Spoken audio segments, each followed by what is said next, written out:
Spesa a domicilio, punti di ritrovo per stare in compagnia, numeri da contattare in caso di bisogno, luoghi freschi da frequentare in città e consigli utili per contrastare l'ondata di caldo estiva. Tutto questo nel vademecum per gli anziani pubblicato dal Comune di Padova nella guida Arriva l'estate. È importante che l'anziano non stia da solo, soprattutto quello fragile. Sopra i 75 anni noi abbiamo persone ancora molto in gamba, ma abbiamo persone insomma, che hanno delle fragilità e quindi noi siamo partiti anche con un'indagine che coinvolge quasi 2700 anziani di cui non sappiamo assolutamente niente, che sappiamo solo che hanno più di 75 anni, che vivono solo in città e non hanno nessun figlio o parente qua in città, per cui su questi concentreremo particolarmente l'attenzione con un'analisi. Abbiamo per fortuna l'aiuto messo in rete per cui ci sono 750 anziani soli che ricevono tutte le settimane, certe volte più di una volta alla settimana, una telefonata amica, come per esempio quello di dire all'anziano bevi almeno 1,5 litri di acqua al giorno, perché l'anziano tende a non bere. In caso di bisogno nel periodo estivo e non solo, 25 sono le associazioni che si alterneranno nel territorio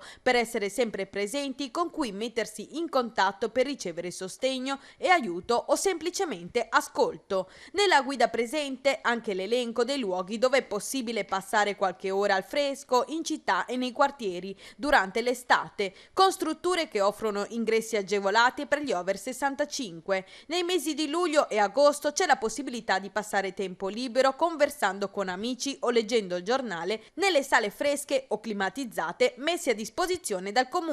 Quando gli anziani sono tantissimo anziani, l'istituzione che si occupa di loro ha la sua importanza. Certo c'è la filosofia del a casa propria è meglio, ma ci sono delle situazioni in cui a casa proprio non si può. E noi cerchiamo di fare il nostro meglio per far sentire gli anziani, i nostri ospiti, come fossero a casa loro. 1.400 miliardi nel giro dei 12 mesi, in 2 annualità 2013-2014, per tutti i debiti della sanità, il che vuol dire che azzeriamo i debiti della sanità, ovvero fornitori di beni e servizi avranno pagato i loro fattori. E sarà un onere di circa 20 milioni di euro, però a fronte di 1,4 miliardi diciamo che è un grande investimento, perché in questo momento storico le imprese hanno bisogno di liquidità e noi non vogliamo la responsabilità di dover pagare ancora conti a 3-4 anni per colpa peraltro non nostra ma di Roma, che con il patto di stabilità ci ha bloccato tutto.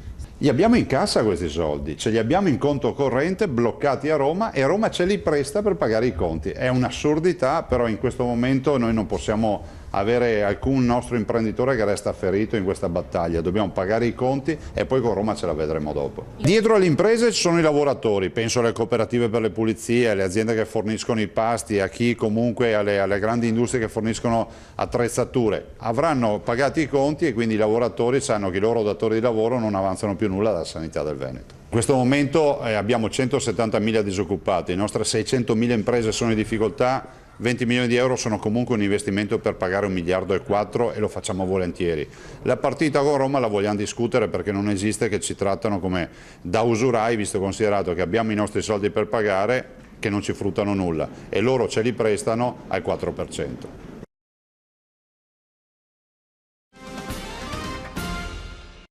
Budget ridotti per gli italiani che partono per le vacanze. Se poi si vuole aggiungere la variabile meteo dell'ultimo mese, il mix di questi ingredienti diventa letale per chi si guadagna da vivere nelle strutture turistico-alberghiere. Quasi 6 famiglie italiane su 10 che partiranno per le vacanze hanno preventivato complessivamente un budget inferiore ai 1.000 euro per l'estate 2013 e di questi ben il 18% pensa di spendere addirittura meno di 500 euro. È quanto emerge da un'analisi condotta dalla Coldiretti.